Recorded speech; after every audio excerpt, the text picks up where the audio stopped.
everybody.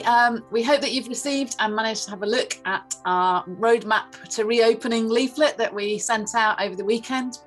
We just really wanted to get something out there to start the process of our opening up again in the line with the rest of society's reopening. We're really encouraged by the response of the church to our 3 weeks looking at the 3 R's of response, recovery and reconstruction. And we've appreciated your thoughts and reflections that have come from many of you regarding looking towards the future and the new normal. So as we put into action our recovery and reconstruction, we know that there's a whole range of emotions, questions and concerns about it all.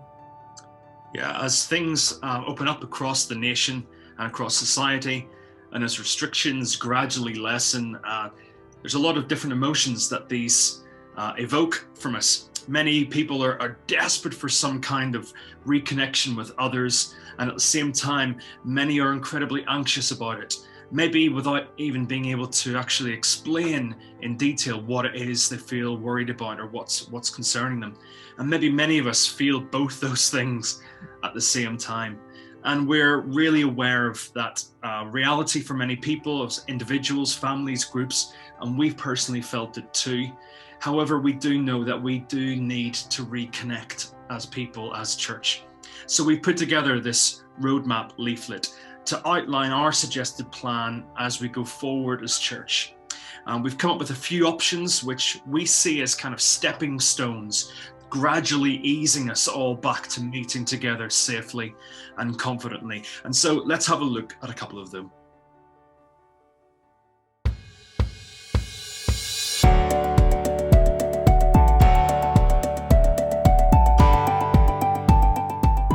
So the first one of those is we've called Reshape. Now we're very aware that getting back together in person might feel quite strange for many of us, especially meeting inside. Do you remember how we used to do? There's still a lot of anxiety, isn't there, associated with being in close contact with people, or at the very least, we're just very out of practice, out of the habit of doing so. So in all the situations of reopening and re-engaging with one another, we're going to at some point have to make that choice to go into another person's home, make the choice to stand within 2 meters of someone else, and eventually to actually have physical contact with another person. And so let's just be aware of that a choice will need to be made for all of us to do those things. And for some people, that's going to be as easy as anything, and you just can't wait to hug people. And for other people, it's really quite scary. Meeting 6 people is a hurdle, never mind a crowd of 150 plus on a Sunday morning. So in order to help bridge the gap between very little contact and re-engaging with people, and in order to help us process the last year or so, we want to offer Reshape, which is essentially something between a support group and a small group. Currently, there are 3 sessions planned in a week that you can sign up to. The series lasts for 4 weeks, and the groups will be around the 7 to 10 people a size, and each session will last for around 45 minutes. So it's going to be in the youth room at SBC, which of course is COVID secure, and there will be 3 different options for the sessions. You really do need to choose one and stick with it, please. Of course, it would be best if you can make all 4 of the sessions, but if you need to miss a week or can't make a week, then that's okay.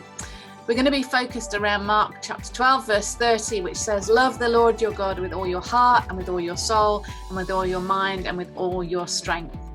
And over the 4 weeks, we'll be considering what kind of shape are we in right now and what it means to love God with all that we are, body, mind, emotions and spirit, in the light of all we've experienced with COVID.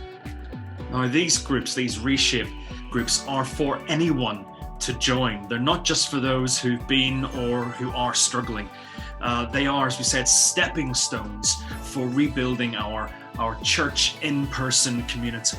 And so the groups will be starting on Monday the 10th in the morning, Wednesday the 12th in the evening, and Friday the 14th of May in the afternoon. And as Lisa said, the youth room is secure, so these meetings will be COVID secure and comply with our health and safety policy. And booking for it is via Eventbrite, and I know Lisa's already sent out the links for you to book online. A few people have done that already. A few people have hinted that they will do. So we're encouraging you to do that. And if we need to put on more sessions, we'll do that. So there'll be Monday mornings at 9:30, Wednesday evenings at 7:30, and Friday afternoons at 1:30 p.m. Please do sign up to Reshape.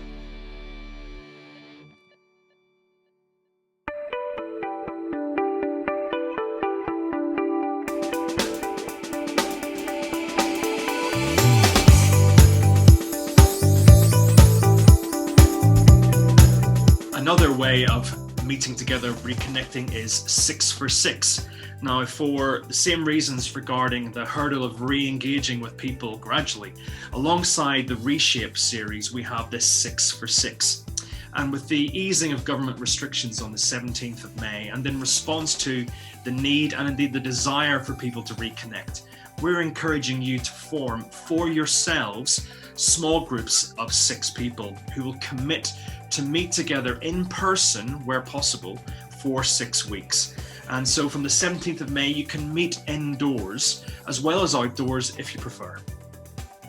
So these groups are completely voluntary, and they're there for us to help us reconnect with each other and to rebuild our in-person church community in manageable and hopefully beneficial steps. 6 weeks takes us just up to a little bit beyond the 21st of June, when society is marked for opening up much wider. But if you wish to continue beyond this as a 6, or double up with another group of 6 and form a new discipleship or small group, that would be fine too. But they are intentionally just for the 6 weeks. So who do you 6 up with? Well, anyone. If the only people you feel comfortable with at this moment is a small group of close friends, then fine, do that. If you've seen the benefits of connecting with people you don't know as well, as many of us have found on a Sunday morning Zoom, if you've discovered that, then ask other people, maybe people you've connected for the first time via Zoom on Sundays.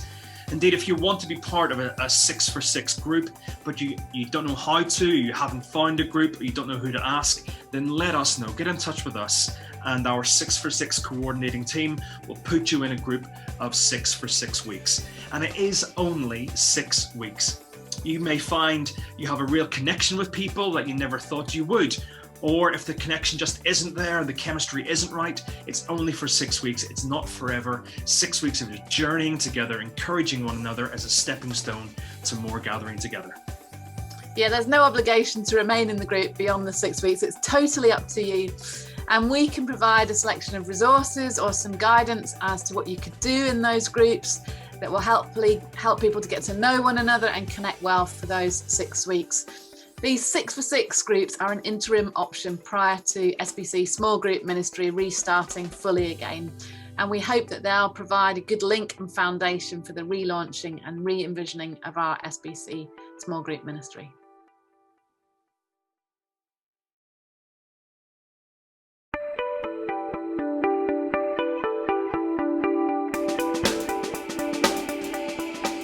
We know the importance of small groups in church life, and over the last year, many of our small groups have struggled to stay connected without meeting, or maybe they've only been having Zoom meetings.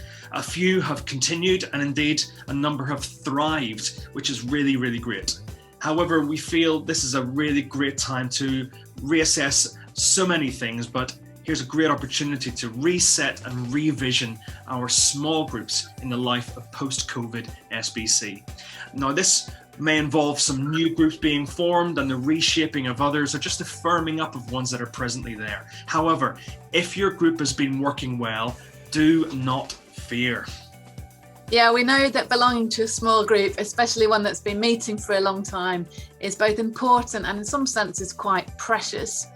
But there is the reality that any group can get to a plateau, a bit stuck in the rut, and some need a bit of enlivening or re-envisioning. The key role of our small groups is for us to accompany, encourage, challenge, and pray for one another as we grow to become more like Jesus throughout the whole of our lives. It's about the whole of life discipleship. And so we really don't want anyone to feel anxious about this. There's enough anxiety going on around the place anyway. This is for building for the future. So please do get in touch, as some people already have. If your group's been going well and you're concerned that a fresh start might disrupt things, we want to put your mind at rest about that. If your group hasn't been meeting, but you still would like to gather with the same people, talk to us, because there's always room just to firm up some groups. And if you have any worries about the reshaping of SBC Small Groups and the re-envisioning, get in touch. Indeed, if you would like a new group, if you're in one already, or if you haven't had one at all, and you've decided you want to be part of one, let us know, because we want to have a fresh start as we go forward. And any potential change or fresh start can be worrying, we know that. But we do want to try and make this vitally important part of our church discipleship and fellowship be more effective and fruitful. And this will inevitably take time, and it will take commitment from all of us to make it work well. We really value our current small group leaders, and we want to train, equip and support leaders more. And with the potential need for more groups, we also need to find people who are interested in being trained up and supported to lead small groups. So please let us know if you're interested in those vital roles. We want to rebuild and grow together. In closing, we just want to say we are incredibly privileged and grateful to be the leaders of this amazing church of people who are committed to seeing Jesus' kingdom becoming more and more real in their own lives and in the lives of others. But we're really acutely aware, probably more than ever, of the reality that church is not a building. We have missed meeting in our building. We know how important it is, but the church is so much more than that. It is a body, Christ's body, made up of people, messy, wonderful people like you and me. I hope that in the things that we've done online, in the way that we've tried to keep the church connected over this last year, we've demonstrated the importance of togetherness, staying connected to God and to one another. We've had that online, but we've really missed it in person. And so these small steps that we've outlined are just ways to rebuild our connectedness, remembering one little phrase which we heard a number of weeks ago, coined by Rend Collective, which simply says, "As family we go."